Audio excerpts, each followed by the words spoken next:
Welcome back to my channel, everyone. I am the Read-Aloud teacher, and this week the book I have picked from my book basket is an excellent book for children of all ages. It teaches about self-empowerment and self-expression and really expressing who you are and who you want to be, no matter what others have to say. Enjoy.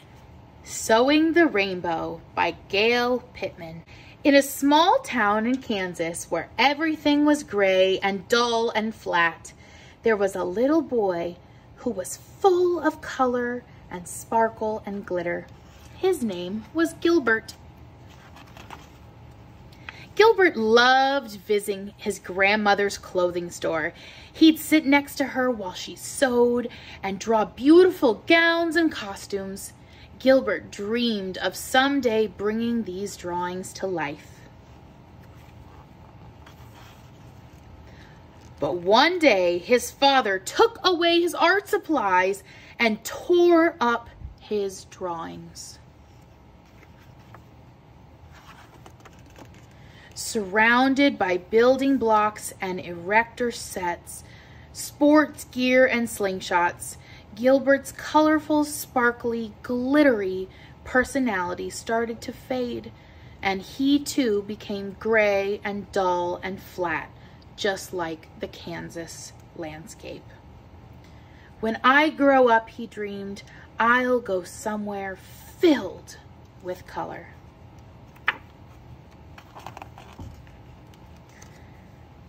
But that didn't happen. Instead, when Gilbert turned 18, he received a letter that knocked every last bit of sparkle out of him.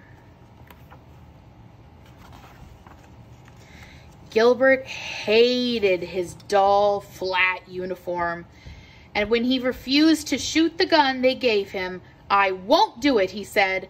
"I am not going to carry a gun." They made him do push-ups. They called him ugly names, but Gilbert wouldn't budge. The idea of shooting a gun made him feel sick. So they sent him to San Francisco, where he would never have to pick up a gun again.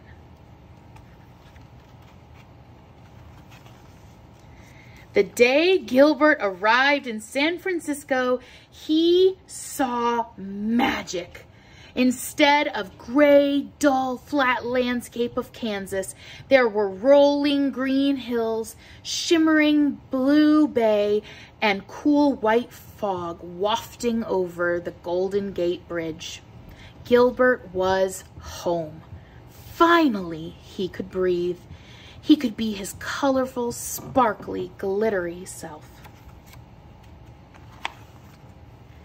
He thought about his grandmother's clothing store. He thought about the drawings his father tore up, and he realized he wanted all of that back. So Gilbert taught himself how to sew, and he created fabulous costumes just like the ones he drew when he was a little boy. Word got around fast. He sewed regalia for Mama Jose and her imperial court. He sewed costumes for famous singers like Sylvester. He sewed banners for protests and marches and rallies. Gilbert's creations were everywhere.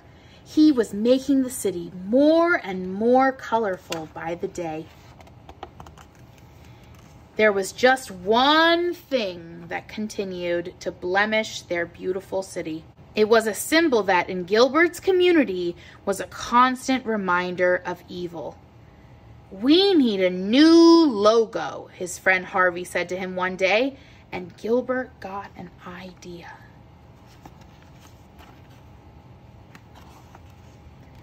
He bought huge bolts of cotton fabric, buckets of dye, and lots of thread. Then he gathered up all his friends and got to work. They cut the fabric into long strips, dyed them in big trash cans, and then headed to the local laundromat to rinse and dry the strips.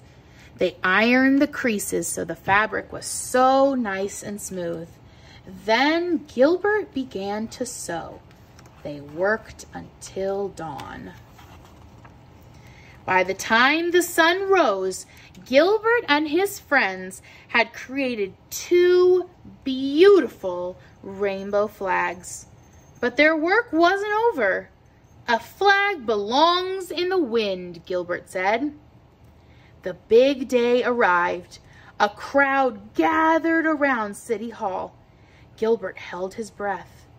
Would people understand his flags?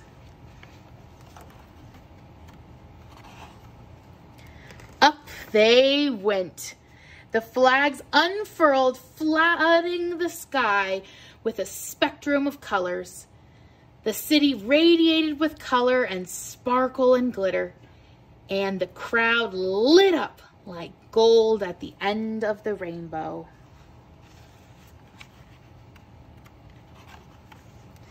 Today, the rainbow flag is everywhere, even in the small town in Kansas where Gilbert grew up. Wherever you see a rainbow flag, you'll know that it's okay to be your colorful, sparkly, glittery self. The end. If you liked this story and want more, don't forget to hit the subscribe button. We do weekly read-alouds of all kinds of wonderful children's literature for all ages. Don't forget to look at the playlists on our channel for age-specific categories for our read-alouds. And don't forget to come back next Monday for our new read-aloud.